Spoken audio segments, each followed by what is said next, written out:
Hello, friends and fellow benders. Welcome to Wan Shi Tong's library. I am Sutsu, a knowledge seeker in service of Wan Shi Tong, the great spirit of knowledge, and I watch over the folklore section of the library.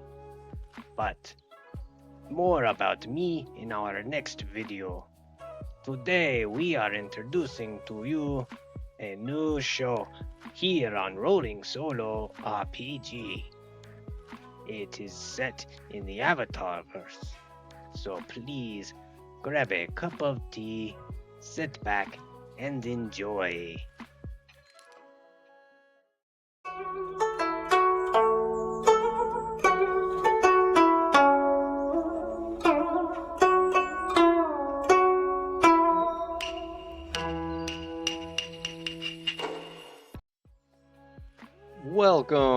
Welcome everybody. Welcome back to the channel. And if this is your first time, welcome to the channel. Today, we are going to be doing something new. Something new for both me and for the channel. And that something new, if you couldn't tell by now, is Avatar Legends. Now, Avatar Legends, the role-playing game, is a game produced by Magpie Games, and it uses the Powered by the Apocalypse framework, which basically meaning any of the moves or the actions made by the characters that need to be resolved are going to be using 2d6. That's it, just 2d6, which is a big change for me coming from Pathfinder. Pathfinder 2nd Edition being really the only rule set that I know how to run. So this is all going to be really new to me, and I'm going to be on the struggle bus for the first few episodes, and probably longer. And of course, I'm going to be playing this in conjunction with Mythic Game Master Emulator 2nd Edition to keep track of our threads and our character lists. Also, just to help me frame scenes, which, if you watched any of Zargo's Tale, I'm extremely bad at beginning scenes and ending scenes and rolling test scenes. So I'm going to try to be a lot more conscious of that going forward.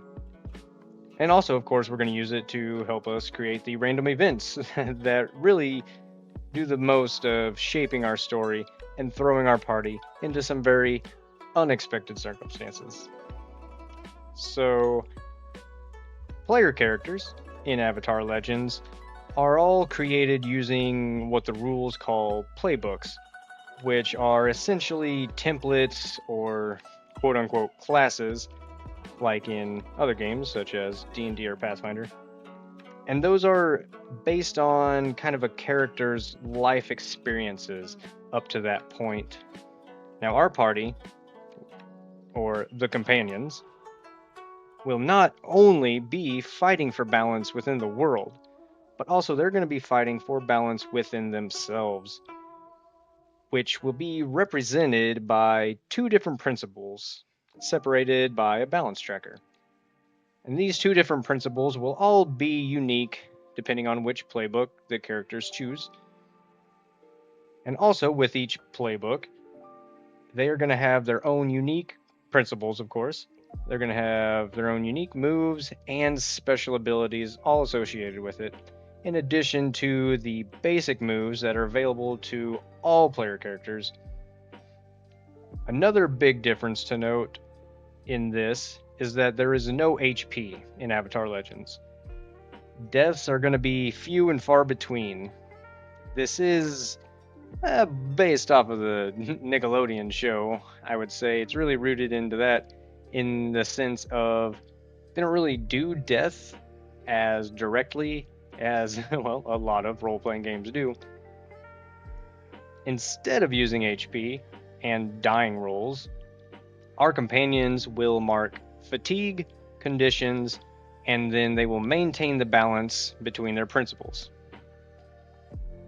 Each companion will have 5 fatigue and 5 conditions. Once all 5 fatigue and all 5 conditions have been marked, then they will effectively be knocked out or defeated or whatever else is determined by the storyline at the time.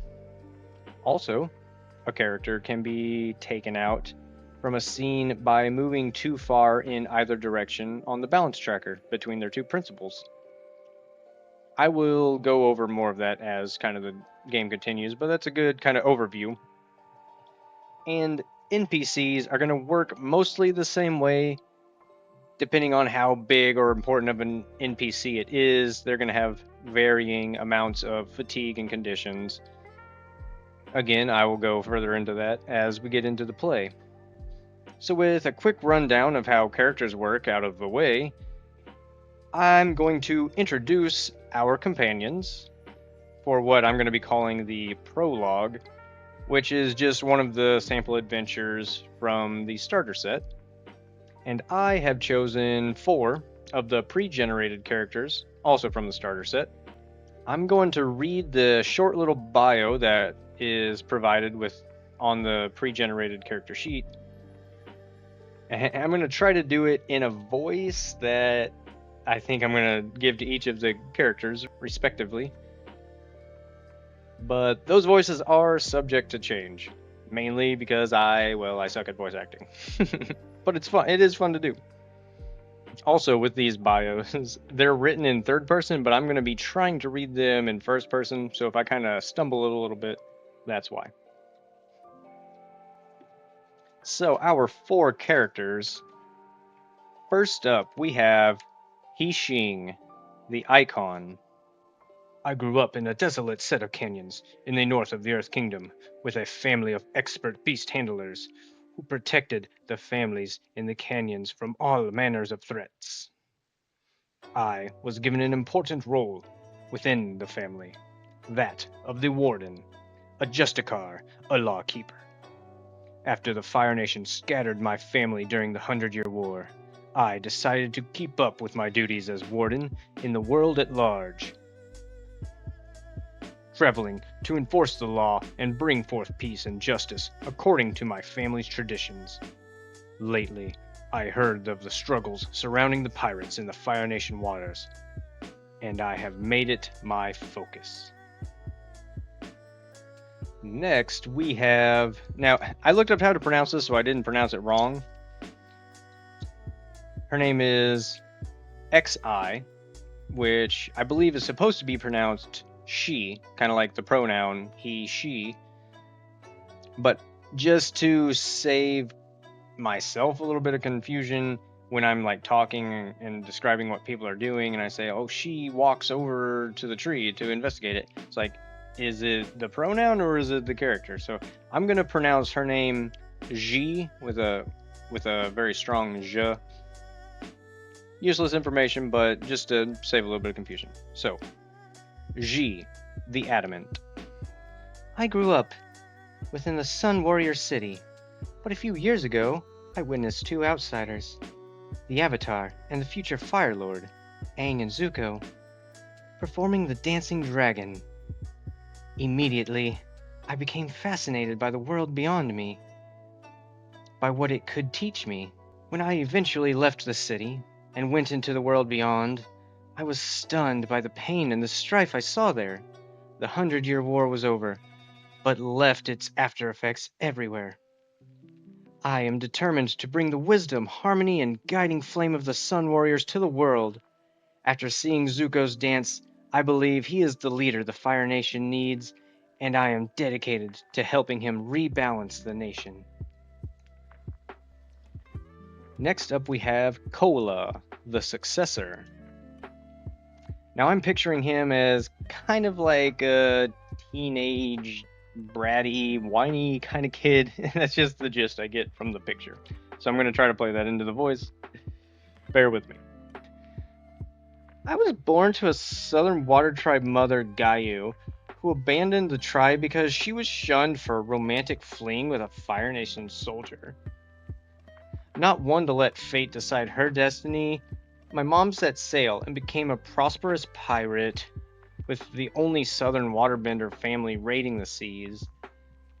Now my mom is pushing me to take my rightful place as leader. But I'm a bright young waterbender, and I'm not sure I want to embrace a life of piracy, raiding and stealing from others to make a living. I want to know if there's something more out there for me. I heard of a pirate called Duga, who's also a merchant. Maybe he can give me some advice. Now, if only I can shake the watchful eye of Honu, my mother sent to watch me. I hate him already. And now we have, indeed, Honu. Her playbook is The Guardian. It says her fighting style is floating shards of ice, so I'm going to try to play her personality a little icy, a little cold, and I'll try to bring that through in her voice. I grew up in a waterbender prison camp after developing bending at a young age and being caught in a Fire Nation raid. After the war, I returned to my village, hoping to become a warrior, but was turned away from training because I was a woman. Refusing to let a silly tradition stop me, I set out to find someone to train me, and soon I met Gayu from the Southern Water Tribe. But Gayu was a warrior, a pirate, strong, independent, and everything I strove to be. Working for pirates wasn't my dream profession, but the war taught me that life is messy, and perhaps there are no true heroes. When Gayu's son, Kola, decided to strike off on his own, I pledged to his mother to follow and to protect him. So those are going to be our 4 characters for this prologue that I'm doing. And now I'll just do a quick summary of the storyline that we're going to do for the next few sessions. So during the reign of Firelord Ozai, if anybody has not seen the Avatar: The Last Airbender or Korra or anything, I'm probably going to refer to a lot of things from those shows, so just a spoiler warning ahead of time. Also, that being said, I am going to stick to a lot of the known facts about the Avatarverse, because, I love the Avatarverse, and I would like to do it justice. But I'm not going to get bogged down with extreme details. So, during the reign of Firelord Ozai, a group of pirates rebelled against the Fire Nation Navy. As a way to keep the pirates from attacking any more Navy ships, Ozai decided that it would be easier to pay the pirates than to fight them. So, for many years, the pirates lived off of this money, and they grew into a community on a small island that came to be known as Crimson Sails. So, when Zuko became Fire Lord, he was unaware of the deal that his father had made with the pirates.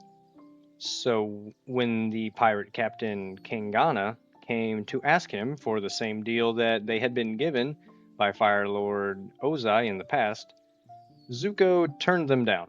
So the pirate captain, Kangana, returned to the island of Crimson Sails empty-handed.